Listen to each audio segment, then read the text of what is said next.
आरोग्य विभागातील 3200 कोटींच्या कामांना सध्या स्थगिती दिल्याची माहिती सूत्रांनी दिली आहे।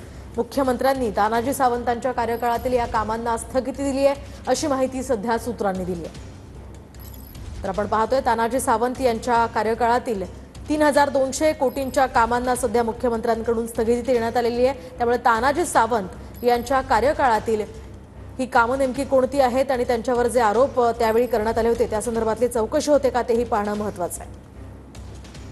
मी ते तुमच्या मीडियामध्ये वाचलेलं आहे।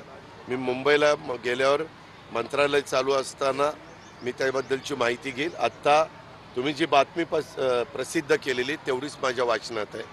त्याच्यामुळे मी आज राज्याचा अर्थमंत्री उपमुख्यमंत्री शहानिशा करून मी त्याच्याबद्दलचं दादा या कार्यक्रमात आरोग्यमंत्र्यांना विनंती अशी आहे की सार्वजनिक आरोग्यच नव्हे तर राज्यातल्या कुठल्याही विभागानं योग्य पद्धतीने काम केलं पाहिजे। एखाद्या गोष्टीमध्ये अनियमितता असेल त्याची तपासणी करणे हे क्रमप्राप्त आहे। त्यामध्ये काही कोणावरती आक्षेप आणि कुठला पक्ष असा बेबनाव असायचा विषयच नाही।